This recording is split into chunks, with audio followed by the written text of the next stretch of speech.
ವ್ಯವಸ್ಥೆಯಲ್ಲಿ ದೊಡ್ಡ ಬದಲಾವಣೆ ಯಾಕಂತ ನಿಮ್ಗೆ ಅನಿಸ್ತೈತೆ ಅಂದ್ರೆ ಭಾಳ ಮಂದಿ ನಮ್ಮ ಲೀಡರ್ಸ್ ಪಕ್ಷ ಕಟ್ಬೇಕನ್ನುವಂಥ ಸಂಘಟನೆ ಇದೆ, ವಿವಿಧ ಸಮಾಜಗಳು ಎಲ್ಲರೂ ಕೂಡಿ ಕಟ್ಬೇಕನ್ನುವಂಥ ಭಾವನೆಯಲ್ಲಿ ನಿಮಗೇನು ಅನ್ನಿಸ್ತೈತೆ ಅಂದರೆ ಅದು ಬೇರೆ ಬೇರೆ ರೀತಿಯಾಗಿ ಮಾಧ್ಯಮಗಳಿಂದ ವರದಿ ಕೆಲವು ಆಗೋದು ತಪ್ಪು ಸಂದೇಶ ಇದೆ. ಒಟ್ಟಿನ ಮೇಲೆ ಸಂಘಟನೆ ಕಡೆ ಗಮನ ಇದೆ ಎಲ್ಲರೂ. ಆಮೇಲೆ ಏನೇ ವಿಚಾರ ಯಾವುದೇ ಬದಲಾವಣೆ ಇಂಥವೇನೋ ಮಾತಾಡಿದ್ರೆ ಹೈಕಮಾಂಡ್ ನಮ್ಮ ಎಲ್ಲ ಶಾಸಕರ ಸೂಚನೆ ಕೊಟ್ಟೈತಿ, ನೀವು ಯಾರೂ ಮಾತನಾಡಬಾರ್ದು.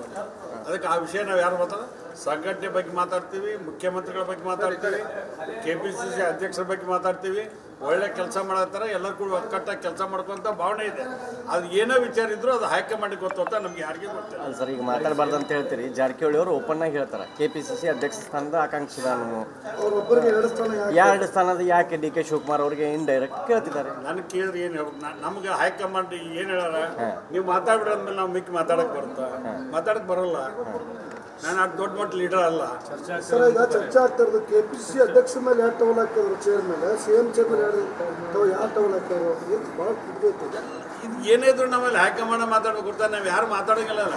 ಮಲ್ಲಿಕಾರ್ಜುನ್ ಖರ್ಗೆ ಸಾಹೇಬ್ರ ಆದೇಶ ಆದ್ಮೇಲೆ ಯಾರು ಮಾತಾಡ್ತಾರ? ಅಲ್ಲಿ KN ರಾಜಣ್ಣ ಮಾತಾಡಕತ್ತಾರ, ಜಾರಕಿಹೊಳಿ ಮಾತಾಡಕತ್ತಾರ, ಎಲ್ಲರೂ ಮಾತಾಡಕತ್ತಾರಲ್ಲ ಸರ್. ನಿಮ್ಮ ಅಲ್ಲ, ನಾವು ಪಕ್ಷದ ಶಿಸ್ತು ಏನದಿಲ್ಲ, ಆ ರೀತಿಯಾಗಿ ಪಕ್ಷದ ಹೈಕಮಾಂಡ್ ಏನೈತಿ ಹಂಗೆ ನಡ್ಕೊಳತ್ತೀವಿ. ಈಗ ಜಾರಕಿಹೊಳಿ ಅವರು ಇವತ್ತು ಇನ್ನೊಂದು ಮಾತಾಡ್ತಾರೆ, ಸಿದ್ದರಾಮಯ್ಯನವ್ರು ನಮ್ಗೆ ಬೇಕು, ಅವ್ರು ರಾಜಕೀಯ ನಿವೃತ್ತಿ ಆದರೂ ಪಕ್ಷದ ಜೊತೆಗೆ ಅವ್ರು ಇರಲೇಬೇಕು, 2028 ಚುನಾವಣೆ ಅವ್ರ ನೇತೃತ್ವದಾಗ ನಾವು ಮಾಡ್ತೀವಿ ಅಂತ ಹೇಳಿ. ಅಲ್ಲ, ಸಿದ್ದರಾಮಯ್ಯ ಸಾಹೇಬ್ರು ಎಲ್ಲರೂ ರಾಜಕೀಯ ಬಿಡ್ತೀವಿ ಅಂತ ಯಾರು ಇಲ್ಲ, ಎಲ್ಲಿ ಹೇಳಾರ? ಯಾವುದೂ ಹೇಳಿಲ್ಲ. ಏನಾಗತ್ತಿ, ಸ್ವಲ್ಪ ಒಳ್ಳೆ ಸರ್ಕಾರ ನಡೆದಾಗ ಸಣ್ಣ ಪುಟ್ಟ ಗೊಂದಲ ಪ್ರಜಾಪ್ರಭುತ್ವದ ಸಹಜಿಕ ಒಂದು ಪಕ್ಷದಲ್ಲಿ ಅಂಥವು ನಡೆದಿರ್ಬೋದು. ಹೊತ್ತಾಗಿ ಅದು ಹಂಗಾತು, ಇದು ಹಿಂಗಾತಲ್ಲ. ಸರ್ಕಾರ ಗಟ್ಟಿರ್ತೈತಿ, ಈಗೂ ನಾವು ಇರ್ತೀವಿ, ಮುಂದೂ ನಾವು ಬರ್ತೀವಿ. ಕಾಂಗ್ರೆಸ್ಸಿಗೆ ಸಿದ್ದರಾಮಯ್ಯನವ್ರು ಅನಿವಾರ್ಯ ಅಲ್ಲ, ಎಲ್ಲರೂ ಅನಿವಾರ್ಯ. ಸಿದ್ದರಾಮಯ್ಯ ಸಾಹೇಬರು ಬೇಕು, DK ಶಿವಕುಮಾರ್ ಸಾಹೇಬರು ಬೇಕು, ಜಾರಕಿಹೊಳಿ ಸಾಹೇಬರು ಬೇಕು, ರಾಜನೂ ಬೇಕು, ಆಮೇಲೆ ಎಲ್ಲ ಮುಖಂಡರು ಬೇಕು ಅಂದಾಗ ಪಾರ್ಟಿ ಬದಲಾವಣೆ ಬಗ್ಗೆ ಚರ್ಚೆ ಆಗ್ತಿದ್ರೆ ಅದಕ್ಕೆ ಅಲ್ಲಿ ಏನೋ ತೀರ್ಮಾನ ಮಾಡಿದ್ರೆ ಹೈಕಮಾಂಡ್ ಮಾಡಿದ್ರೆ ನಮ್ಮ ಕೈಗೆ ಎಲ್ಲಿದೆ ಅದಕ್ಕೆ. ಅಲ್ಲ, ಈಗ ನಾವು ನಿಮ್ಮ ವೈಯಕ್ತಿಕ ಕೋನ್ ರೆಡ್ಡಿ ಅವ್ರ ವೈಯಕ್ತಿಕ ಅಭಿಪ್ರಾಯ, ಸಿದ್ದರಾಮಯ್ಯನವ್ರು 5 ವರ್ಷ ಇರಬೇಕೋ ಬೇಡವೋ? ಅಲ್ಲ, ನಾವು ಸರ್ಕಾರ ಇರ್ಬೇಕಂದ್ರೆ ಸಿದ್ದರಾಮಯ್ಯ ಇದ್ದೇ ಇರ್ತಾರಲ್ಲ. ಈಗ ಈ DK ಶಿವಕುಮಾರ್ ಸಾಹೇಬ್ ಪಕ್ಷ ಕಟ್ಕೊಂಡ್ಬಂದಾರ, ಈಗ ಮುಖ್ಯಮಂತ್ರಿಯಾಗಿ ಸಿದ್ದರಾಮಯ್ಯ ಸಾಹೇಬ್ ಮುಂದುವರೆದಾರ, ಒಳ್ಳೆ ಸರ್ಕಾರ ಕೊಡಕತ್ತೀವಿ, 5 ಗ್ಯಾರಂಟಿ ಜಾರಿ ಮಾಡೀವಿ. ಇದಕ್ಕಿಂತ ಹೆಚ್ಚಿಂದ ಏನು ಮಾಡಬೇಕು? ಆಮೇಲೆ ರಾಜ್ಯದ ಅಭಿವೃದ್ಧಿ ಮಾಡಕತ್ತೀವಿ. ಉದಾಹರಣೆ ನನ್ನ ಕ್ಷೇತ್ರಕ್ಕೆ ಬರ್ರಿ, ನವಲಗುಂದ ವಿಧಾನಸಭಾ ಕ್ಷೇತ್ರಕ್ಕೆ ಯಾರು ಮಾಡಿದಷ್ಟು ಕೆಲಸ ಮಾಡಿದ್ದಾರೆ. ನಮಗೆಲ್ಲರಿಗೆ ಹೆಮ್ಮೆ ಇದೆ ಸರ್ಕಾರ ಬಗ್ಗೆ. ಅದು ಏನೋ ಬದಲಾವಣೆ ಬಗ್ಗೆ ದಯವಿಟ್ಟು ನಾನು ಕೇಳಬೇಡಿ.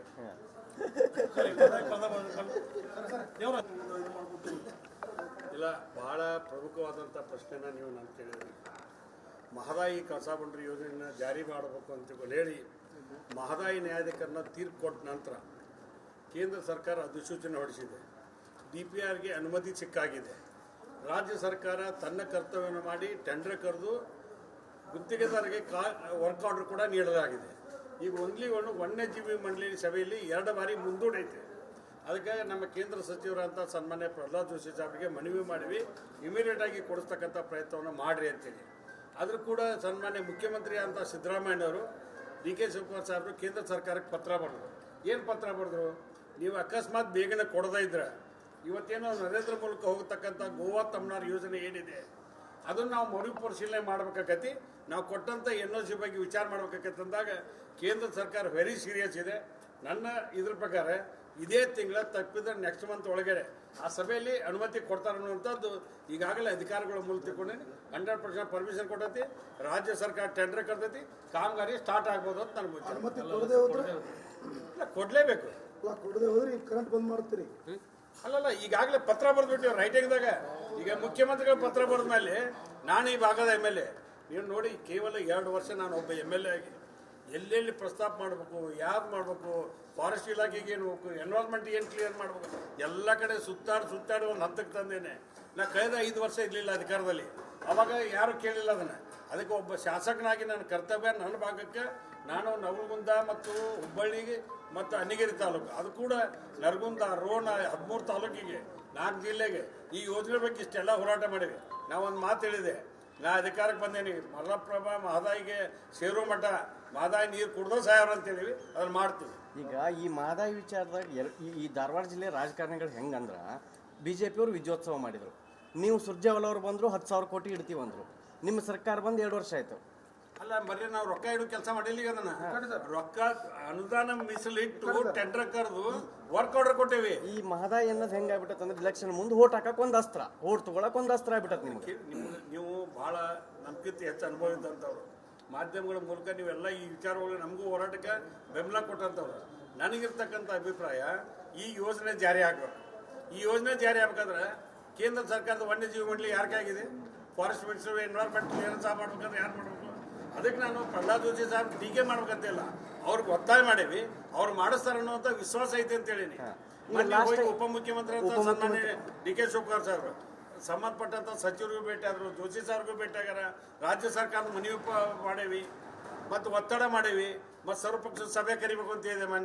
ಮೊನ್ನೆ ವಿಧಾನಸಭೆಯಲ್ಲಿ ಚರ್ಚೆ ಮಾಡಿದ್ವಿ ಬೆಳಗಾಂದಾಗ. ಮುಂದಿನ ವಿಧಾನಸಭಾ ಚುನಾವಣೆ ಒಳಗೆ ಸಿಹಿ ಸುದ್ದಿ ಸಿಗಬಹುದಾ ನಮಗೆ? ಮುಂದಿನ ಅಲ್ಲಿ ಅಷ್ಟೇ ಲೇಟ್ ಮಾಡ್ತೀರಿ, ಅಷ್ಟೊಳಗೆ ಚಲೋ ಆಗ್ಬೇಕಿದು. ನನ್ನ ಗುರಿ ಈ ವರ್ಷ ಸ್ಟಾರ್ಟ್ ಆಗ್ಬೇಕು, ಅಷ್ಟೊಳಗೆ ಉದ್ಘಾಟನೆ ರೆಡಿ ಆಗ್ಬೇಕು. ಅದು ಆ ಕಾಮಗಾರಿ ಆ ಟಾರ್ಗೆಟ್ ಇಟ್ಕೊಂಡ್ವಿ ನಾವಂತೂ. ದೇಶದಲ್ಲಿ ದೊಡ್ಡ ಬದಲಾವಣೆ ಯಾಕಂತ ನಿಮ್ಗೆ ಅನಿಸ್ತೈತೆ ಅಂದ್ರೆ, ಭಾಳ ಮಂದಿ ನಮ್ಮ ಲೀಡರ್ಸ್ ಪಕ್ಷ ಕಟ್ಬೇಕನ್ನುವಂಥ ಸಂಘಟನೆ ಇದೆ, ವಿವಿಧ ಸಮಾಜಗಳು ಎಲ್ಲರೂ ಕೂಡಿ ಕಟ್ಬೇಕನ್ನುವಂಥ ಭಾವನೆಯಲ್ಲಿ ನಿಮಗೇನು ಅನ್ನಿಸ್ತೈತೆ ಅಂದರೆ ಅದು ಬೇರೆ ಬೇರೆ ರೀತಿಯಾಗಿ ಮಾಧ್ಯಮಗಳಿಂದ ವರದಿ ಕೆಲವು ಆಗೋದು ತಪ್ಪು ಸಂದೇಶ ಇದೆ. ಒಟ್ಟಿನ ಮೇಲೆ ಸಂಘಟನೆ ಕಡೆ ಗಮನ ಇದೆ ಎಲ್ಲರೂ. ಆಮೇಲೆ ಏನೇ ವಿಚಾರ ಯಾವುದೇ ಬದಲಾವಣೆ ಇಂಥವೇನೋ ಮಾತಾಡಿದ್ರೆ ಹೈಕಮಾಂಡ್ ನಮ್ಮ ಎಲ್ಲ ಶಾಸಕರು ಸೂಚನೆ ಕೊಟ್ಟೈತಿ, ನೀವು ಯಾರೂ ಮಾತನಾಡಬಾರ್ದು. ಅದಕ್ಕೆ ಆ ವಿಷಯ ನಾವು ಯಾರು ಮಾತಾಡೋದು, ಸಂಘಟನೆ ಬಗ್ಗೆ ಮಾತಾಡ್ತೀವಿ, ಮುಖ್ಯಮಂತ್ರಿಗಳ ಬಗ್ಗೆ ಮಾತಾಡ್ತೀವಿ, KPCC ಅಧ್ಯಕ್ಷರ ಬಗ್ಗೆ ಮಾತಾಡ್ತೀವಿ. ಒಳ್ಳೆ ಕೆಲಸ ಮಾಡತ್ತಾರ, ಎಲ್ಲರೂ ಕೂಡ ಒಕ್ಕಟ್ಟಾಗಿ ಕೆಲಸ ಮಾಡ್ಕೊಂತ ಭಾವನೆ ಇದೆ. ಅದು ಏನೋ ವಿಚಾರ ಇದ್ರು ಅದು ಹೈಕಮಾಂಡಿಗೆ ಗೊತ್ತು ಅಂತ ನಮ್ಗೆ ಯಾರಿಗೂ ಗೊತ್ತಿಲ್ಲ. ಅಲ್ಲ ಸರ್, ಈಗ ಮಾತಾಡಬಾರ್ದು ಅಂತ ಹೇಳ್ತೀರಿ. ಜಾರಕಿಹೊಳಿ ಅವರು ಓಪನ್ ಆಗಿ ಹೇಳ್ತಾರೆ KPCC ಅಧ್ಯಕ್ಷ ಸ್ಥಾನದ ಆಕಾಂಕ್ಷಿ ನಾನು, ಎರಡು ಸ್ಥಾನದ ಯಾಕೆ ಡಿ ಕೆ ಶಿವಕುಮಾರ್ ಅವರಿಗೆ ಇಂಡೈರೆಕ್ಟ್ ಕೇಳ್ತಿದ್ದಾರೆ. ನನಗೆ ಕೇಳಿದ್ರೆ ಏನು ಹೇಳ್ಬೇಕು, ನಮ್ಗೆ ಹೈಕಮಾಂಡ್ ಏನು ಹೇಳಾರ, ನೀವು ಮಾತಾಡ್ಬಿಡ್ರಿ ಅಂದ್ಮೇಲೆ ನಾವು ಮಿಕ್ಕಿ ಮಾತಾಡಕ್ಕೆ ಬರುತ್ತಾ? ಮಾತಾಡಕ್ಕೆ ಬರೋಲ್ಲ. ನಾನು ಅಷ್ಟು ದೊಡ್ಡ ಮಟ್ಟ ಲೀಡರ್ ಅಲ್ಲ. ಸರ್, ಈಗ ಚರ್ಚೆ ಆಗ್ತಾ ಇರೋದು KPCC ಅಧ್ಯಕ್ಷರ ಮೇಲೆ ಯಾರು ಟವಲ್ ಹಾಕಿದ್ರು, ಚೇರ್ ಮೇಲೆ CM ಚೇರ್ ಮೇಲೆ ಯಾರು ಟವಲ್ ಹಾಕಿದ್ರು, ಭಾಳ ಕುಗ್ಗೈತೆ. ಇದು ಏನೇ ಇದ್ರು ನಮ್ಮಲ್ಲಿ ಹೈಕಮಾಂಡ್ ಮಾತಾಡ್ಬೇಕು ಗೊತ್ತಾ, ನಾವು ಯಾರು ಮಾತಾಡೋಂಗಿಲ್ಲ. ಅಲ್ಲ ಸರ್, ಈಗ ಮಲ್ಲಿಕಾರ್ಜುನ್ ಖರ್ಗೆ ಸಾಹೇಬ್ರ ಆದೇಶ ಆದ್ಮೇಲೆ ಯಾರು ಮಾತಾಡ್ತಾರ? ಅಲ್ಲಿ KN ರಾಜಣ್ಣ ಮಾತಾಡಕತ್ತಾರ, ಜಾರಕಿಹೊಳಿ ಮಾತಾಡಕತ್ತಾರ, ಎಲ್ಲರೂ ಮಾತಾಡಕತ್ತಾರಲ್ಲ ಸರ್. ನಿಮ್ಮ ಅಲ್ಲ, ನಾವು ಪಕ್ಷದ ಶಿಸ್ತು ಏನದಿಲ್ಲ, ಆ ರೀತಿಯಾಗಿ ಪಕ್ಷದ ಹೈಕಮಾಂಡ್ ಹೇಳೈತಿ ಹಂಗೆ ನಡ್ಕೊಳತ್ತೀವಿ. ಈಗ ಜಾರಕಿಹೊಳಿ ಅವರು ಇವತ್ತು ಇನ್ನೊಂದು ಮಾತಾಡ್ತಾರೆ, ಸಿದ್ದರಾಮಯ್ಯನವ್ರು ನಮ್ಗೆ ಬೇಕು, ಅವ್ರು ರಾಜಕೀಯ ನಿವೃತ್ತಿ ಆದರೂ ಪಕ್ಷದ ಜೊತೆಗೆ ಅವ್ರು ಇರಲೇಬೇಕು, 2028 ಚುನಾವಣೆ ಅವ್ರ ನೇತೃತ್ವದಾಗ ನಾವು ಮಾಡ್ತೀವಿ ಅಂತ ಹೇಳಿ. ಅಲ್ಲ, ಸಿದ್ದರಾಮಯ್ಯ ಸಾಹೇಬ್ರು ಎಲ್ಲರೂ ರಾಜಕೀಯ ಬಿಡ್ತೀವಿ ಅಂತ ಯಾರು ಇಲ್ಲ, ಎಲ್ಲಿ ಹೇಳಾರ? ಯಾವುದೂ ಹೇಳಿಲ್ಲ. ಏನಾಗೈತಿ, ಸ್ವಲ್ಪ ಒಳ್ಳೆ ಸರ್ಕಾರ ನಡೆದಾಗ ಸಣ್ಣ ಪುಟ್ಟ ಗೊಂದಲ ಪ್ರಜಾಪ್ರಭುತ್ವದಾಗ ಸಹಜಿಕ ಒಂದು ಪಕ್ಷದಲ್ಲಿ ಅಂಥವು ನಡೆದಿರ್ಬೋದು ಹೊತ್ತಾಗಿ. ಅಥವಾ ಅದು ಹಂಗಾತು ಇದು ಹಿಂಗಾತಲ್ಲ, ಸರ್ಕಾರ ಗಟ್ಟಿರ್ತೈತಿ, ಈಗೂ ನಾವು ಇರ್ತೀವಿ, ಮುಂದೂ ನಾವು ಬರ್ತೀವಿ. ಕಾಂಗ್ರೆಸ್ಸಿಗೆ ಸಿದ್ದರಾಮಯ್ಯನವರು ಅನಿವಾರ್ಯ ಅಲ್ಲ, ಎಲ್ಲರೂ ಅನಿವಾರ್ಯ. ಸಿದ್ದರಾಮಯ್ಯ ಸಾಹೇಬರು ಬೇಕು, ಡಿ ಕೆ ಶಿವಕುಮಾರ್ ಸಾಹೇಬರು ಬೇಕು, ಜಾರಕಿಹೊಳಿ ಸಾಹೇಬರು ಬೇಕು, ರಾಜನೂ ಬೇಕು, ಆಮೇಲೆ ಎಲ್ಲ ಮುಖಂಡರು ಬೇಕು ಅಂದಾಗ ಪಾರ್ಟಿ ಬದಲಾವಣೆ ಬಗ್ಗೆ ಚರ್ಚೆ ಆಗ್ತಿದ್ರೆ ಅದಕ್ಕೆ ಅಲ್ಲಿ ಏನೋ ತೀರ್ಮಾನ ಮಾಡಿದ್ರೆ ಹೈಕಮಾಂಡ್ ಮಾಡಿದ್ರೆ ನಮ್ಮ ಕೈಗೆ ಎಲ್ಲಿದೆ ಅದಕ್ಕೆ? ಅಲ್ಲ, ಈಗ ನಾವು ನಿಮ್ಮ ವೈಯಕ್ತಿಕ ಕೋನ್ ರೆಡ್ಡಿ ಅವರ ವೈಯಕ್ತಿಕ ಅಭಿಪ್ರಾಯ, ಸಿದ್ದರಾಮಯ್ಯನವರು 5 ವರ್ಷ ಇರಬೇಕೋ ಬೇಡವೋ? ಅಲ್ಲ, ನಾವು ಸರ್ಕಾರ ಇರ್ಬೇಕಾದ್ರೆ ಸಿದ್ದರಾಮಯ್ಯ ಇದ್ದೇ ಇರ್ತಾರಲ್ಲ. ಈಗ ಈ ಡಿ ಕೆ ಶಿವಕುಮಾರ್ ಸಾಹೇಬ್ ಪಕ್ಷ ಕಟ್ಕೊಂಡ್ ಬಂದಾರ, ಈಗ ಮುಖ್ಯಮಂತ್ರಿಯಾಗಿ ಸಿದ್ದರಾಮಯ್ಯ ಸಾಹೇಬ್ ಮುಂದುವರೆದಾರ, ಒಳ್ಳೆ ಸರ್ಕಾರ ಕೊಡಕತ್ತೀವಿ, 5 ಗ್ಯಾರಂಟಿ ಜಾರಿ ಮಾಡೀವಿ, ಇದಕ್ಕೆ ಇನ್ನು ಹೆಚ್ಚಿಂದ ಏನು ಮಾಡಬೇಕು? ಆಮೇಲೆ ರಾಜ್ಯದ ಅಭಿವೃದ್ಧಿ ಮಾಡಕತ್ತೀವಿ. ಉದಾಹರಣೆ ನನ್ನ ಕ್ಷೇತ್ರಕ್ಕೆ ಬರ್ರಿ, ನವಲಗುಂದ ವಿಧಾನಸಭಾ ಕ್ಷೇತ್ರಕ್ಕೆ ಯಾರು ಮಾಡಿದಷ್ಟು ಕೆಲಸ ಮಾಡಿದ್ದಾರೆ. ನಮಗೆಲ್ಲರಿಗೆ ಹೆಮ್ಮೆ ಇದೆ ಸರ್ಕಾರ ಬಗ್ಗೆ. ಅದು ಏನೋ ಬದಲಾವಣೆ ಬೇಕು, ದಯವಿಟ್ಟು ನಾನು ಕೇಳಬೇಡಿ.